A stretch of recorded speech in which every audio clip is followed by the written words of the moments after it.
Okay, so I was just kind of feeling around this thought that Robert from Faster EFT on YouTube, I think the channel has a longer name now, but I think if you searched, you would find who I'm talking about.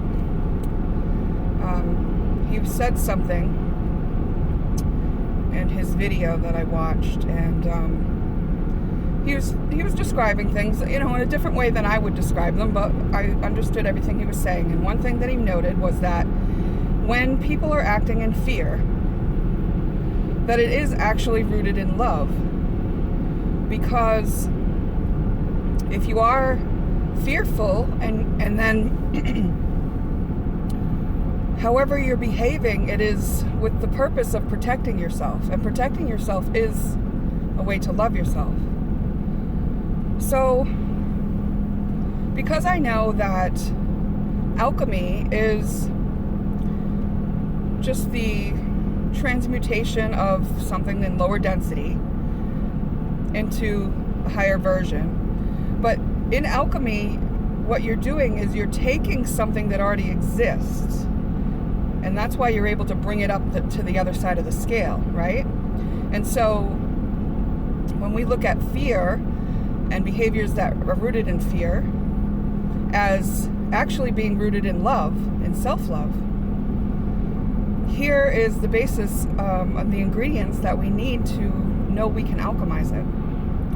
So if we look at other people who treat us poorly, and then we realize that actually their treatment of us is rooted in fear, and their fears exist for the purpose of protecting themselves, we know that they're acting in self-love. We must make sure that when we are in relationship with somebody, that our self-love is equal to their self-love. So if you're in relationship with somebody and you're experiencing, I'm going to spell it just because I had a reader spell it the other day, and I guess YouTube can flag it if you don't. So ABUSE. If you have a relationship that has that element to it, maybe you are dealing with somebody who is acting in fear, right? And which is rooted in their own self-love, which is, we're translating from their want to protect themselves, right?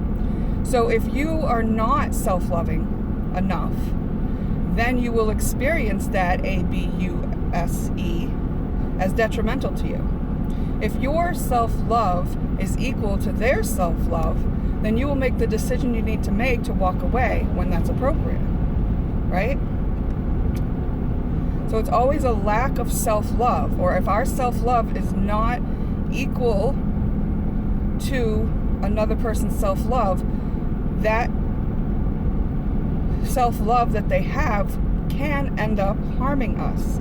But it is rooted in our own lack of self-love. If we bring our self-love up to the level of wanting to protect ourselves, then we will be able to make the decisions that are appropriate with that self-love. And then we will not stay in these cycles of dysfunctional relating. And so I was thinking, is it enough to just alchemize that fear up into love? Like, can we just say, as long as my love for myself is equal or greater to your love for yourself, even if you're acting in fear, I'm safe? It's like, no, actually, someone who is acting in fear is not always, but more likely to behave in such a way that is harmful to themselves or another.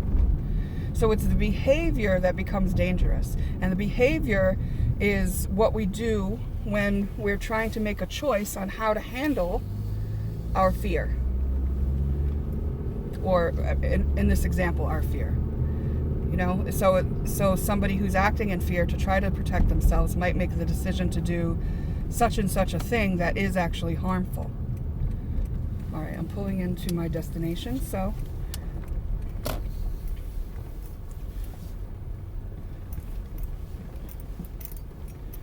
that's that for now.